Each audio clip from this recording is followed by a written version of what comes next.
নমস্কার বন্ধুরা, কেমন আছো সবাই? আশা করছি সবাই খুব ভালো আছো। কিচেন অফ দেবশ্রী নতুন একটি রেসিপি ব্লগে তোমাদের সবাইকে স্বাগত জানাচ্ছি। তো আজ আমি আমার কিচেনে রান্না করতে চলেছি চিকেনের দারুণ সুন্দর একটা রেসিপি। একদম নর্মাল সিম্পল আজকে চিকেনের ঝোল রান্না করব। তো এটা কিন্তু আবার নর্মাল পোলট্রি চিকেন নয়, তো এটা কিন্তু হবে দেশি মুরগির ঝোল। হ্যাঁ, দেশি চিকেন, যেটা আমরা সবাই জানি বেশিরভাগ মানুষই। তো দেশি চিকেন দেখো এখানে আমি নিয়েছি ওই 1.5 কিলো মতো আছে, 1.5 কিলো থেকে একটু কম, 1 কিলো ওই 350-400 গ্রাম এরকম আছে। তো দেখো মোটামুটি এগুলোকে ভালো করে পরিষ্কার করে কিন্তু ধুয়ে নিয়েছে। আর এটা না একটু ছাল শুদ্ধ মাংস। আমাদের এখানে বিভিন্ন জায়গায় কিন্তু দেখা যায় এখন ছাল শুদ্ধ মাংস মানে মানে মেশিন আর থাকে আর কি, সেটা দিয়ে কেটে দেয়। তো ছাল শুদ্ধ মাংসের কিন্তু টেস্টই আলাদা হয়, ভীষণ ভালো হয় খেতে। আর মাংসটা আমি কিন্তু আজ রান্না করব আলু দিয়ে, তাও আবার নতুন আলু দিয়ে।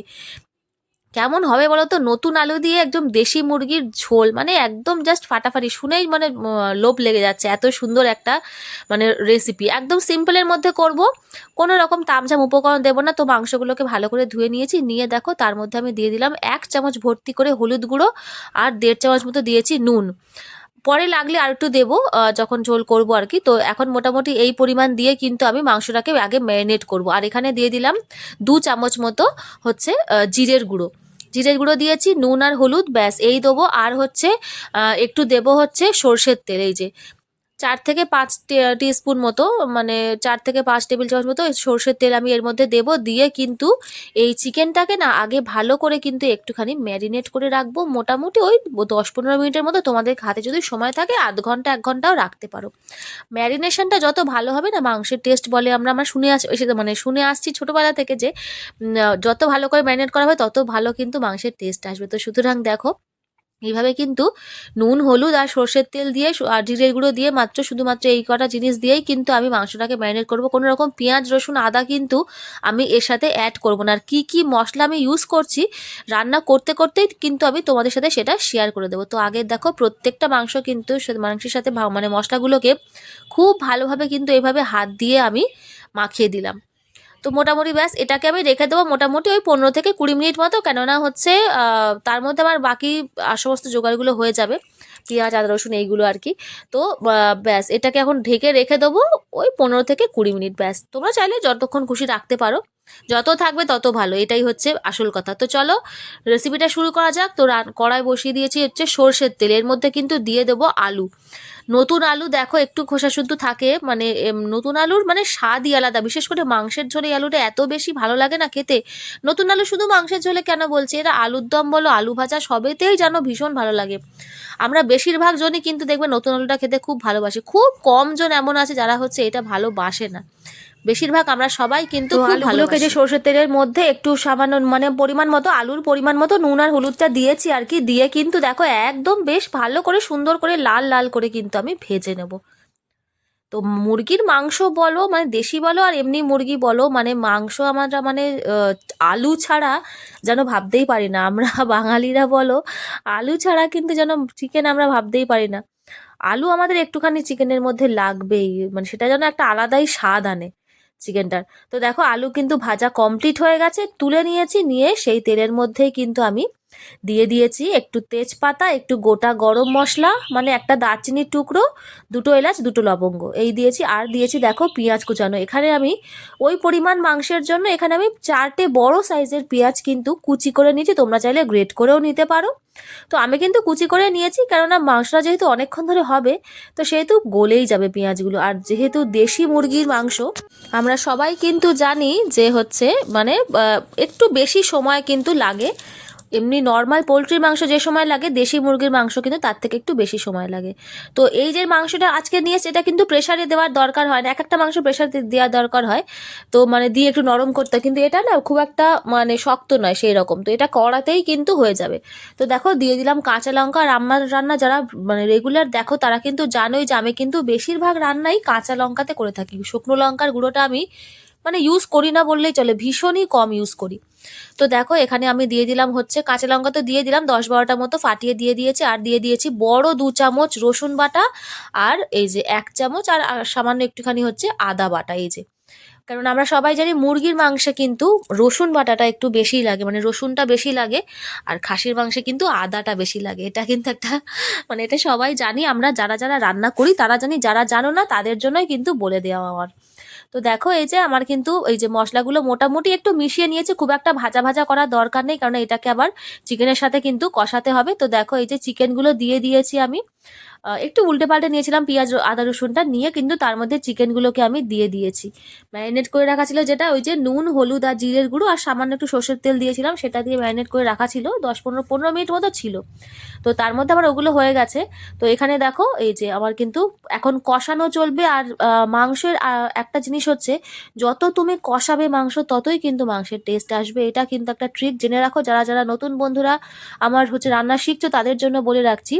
মাংসটা কষানোর উপরেই কিন্তু মাংসের আসল টেস্টটা নির্ভর করে। যতটা সময় ধরে তুমি কষাবে ভীষণ ভালোভাবে, মানে একেবারে পুরো সাইড থেকে তেল ছেড়ে আসবে, সেই পর্যায়ে অবধি কিন্তু মাংসটাকে ভালোভাবে কষাতে হবে। তো এখানে দেখো এই পর্যায়ে দিয়ে দিলাম আমি দুটো মিডিয়াম সাইজের টমেটো কুচি, টমেটোটাকে কেটেই দিয়ে দিয়েছি আমি, সমস্তটা গলেই যাবে মাংস কষাতে কষাতে। আর এটাকে না একেবারেই কিন্তু হাই ফ্লেমে কষাতে যাবে না, তাহলে কিন্তু তলাটা লেগে যাবে। প্রথমে তো অ্যাড করবে হাই ফ্লেমে, তারপরে কিন্তু মিডিয়াম টু লো করে দেবে, মানে একদম মিডিয়াম ফ্লেম করে কিন্তু মাংসটাকে খুব ভালোভাবে কষাতে হবে, তা নাহলে কিন্তু তলাটা লেগে যাবে। যদি হাই ফ্লেমে দাও না, তলাটা কিন্তু লেগে যাবে, টেস্টটা একেবারেই বাজে হয়ে যাবে। তো এই যে এই টমেটোটাকে দিয়ে দিয়ে কিন্তু দেখো আবার চিকেনটাকে আমি ভীষণ ভালো করে কিন্তু দেখো অনেকটা সময় নিয়ে কষাচ্ছি। যত সময় মানে লাগাবে আর কি, মানে রান্নার জিনিস তো, এটা একটু যত্ন সহকারে তুমি যত করবে ততই কিন্তু তার স্বাদ ভালো আসে। তো এই যে দেখো বিশেষ করে এইসব চিকেন টিকেনগুলো, আর এটা তো যেহেতু দেশি চিকেন, এটা কিন্তু এমনি চিকেনের থেকে একটু বেশি হচ্ছে সময় লাগবে এটাকে কষাতে। তো আমি কিন্তু মুরগির পাটা ইউজ করি, তোমরা যদি না ইউজ করো তাহলে কিন্তু একটু স্কিপ করে যেতে পারো, কারণ অনেকেই খায় না মুরগির পাটা, কিন্তু আমাদের বাড়িতে সবাই খায়, আবার আমি খাই না। এটাই হচ্ছে ব্যাপার, আমাদের বাড়িতে সবাই ভালোবাসে মুরগির পাটা। তো এই যে একটুখানি কালারের জন্য দিয়ে দিচ্ছি কিন্তু আমি এটা কাশ্মীরি লঙ্কার গুঁড়ো, এটা কিন্তু এমনি লঙ্কার গুঁড়ো না। কালারটা যাতে খুব একটু মানে আসে লালচে লালচে ধরনের, সেটার জন্য আমি কিন্তু একদম সামান্য ইউজ করছি, মানে 1 চামচেরও কম। তোমরা যদি একটু বেশি কালার চাও তাহলে কিন্তু ফুল 1 চামচ ইউজ করতেই পারো।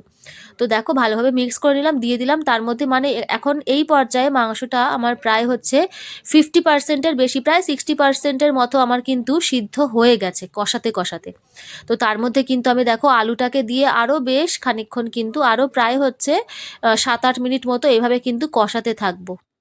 মাঝখানে সামান্য একটু দেখো জল দিয়ে নিচ্ছি, কারণ কষাতে কষাতে এটা একটু শুকিয়ে যাচ্ছে, সেহেতু সামান্য একটু জল দিলাম, দিয়ে কিন্তু আবার এটাকে মানে ভালো করে একটুখানি কষিয়ে নেব। ভীষণ ভালো করে কষানোর জন্যই কিন্তু মাংসের টেস্টটা এত সুন্দর এসেছিল না, মানে কি বলবো, তোমরা একটুখানি আমার স্টেপগুলো ফলো করে করে একবার কিন্তু এভাবে বানিয়ে দেখো, ভীষণ ভালো হয় মাংস এভাবে রান্না করলে। তো এই যে আর একটুখানি ওই 7-8 মিনিট যেরকম বললাম কষিয়ে নিয়েছি আলুটা দেওয়ার পরে, তারপরে কিন্তু দিয়ে দিচ্ছি পরিমাণ মতো জল। যেহেতু দেশি মুরগির মাংস সেহেতু একটু সময়টা বেশি লাগে অন্য মাংস, মানে পোলট্রির মুরগির যে মাংস করি আমরা তার থেকে। আর স্বাদ কিন্তু মানে মারাত্মক, দেশি মুরগির চিকেন যারা খেয়েছো তারা তো জানোই, স্বাদ কিন্তু খুব খুব ভালো হয়। মানে এই যে ঝোলটা করছি না, এই যে ঝোল আলু একটু চিকেন হলে মানে তোমার এক থালা ভাত খাওয়া হয়ে যাবে, এত সুন্দর এটা খেতে হয় এই মাংসটা। এটা সত্যি কিন্তু একটু আলাদাই হয় এমনি নর্মাল পোলট্রি মুরগির থেকে, যে স্বাদ হয় তার থেকে এই মাংসের স্বাদ কিন্তু অনেকটাই আলাদা। তো এই যে ফুটে উঠেছে কিন্তু ভীষণ ভালো করে, আর আমার কিন্তু মোটামুটি কমপ্লিট। সামান্য একটুখানি চিনি দিয়েছি, মানে 1/2 চামচেরও কম একটু চিনি আমি কিন্তু অ্যাড করেছিলাম মাঝখানে, সেটা স্কিপ করে গেছি আমি। তো এই যে সামান্য চিনিটা দিলে কি হয় বলতো, ভীষণ ভালো টেস্টটা ব্যালেন্স হয় আর কি, এটাই যা। মিষ্টি ভাব তো আসবে না, কিন্তু খুব ভালো টেস্টটা ব্যালেন্স থাকে যে কোনো জিনিসে। সামান্য একটু যদি চিনি মানে অ্যাড করো, সেটাতে কিন্তু ওই যে ঝাল নুন মিষ্টি সব কিছু একটা টেস্টটা খুব ভালো ব্যালেন্স হয়। দেখো নামানোর আমি ঠিক 2-3 মিনিট আগেই কিন্তু দিয়ে দিলাম বাটা গরম মশলা, আমি কিন্তু বাটা গরম মশলা ইউজ করেছি, তোমরা চাইলে গুঁড়োও ইউজ করতে পারো, কোনো প্রবলেম নেই।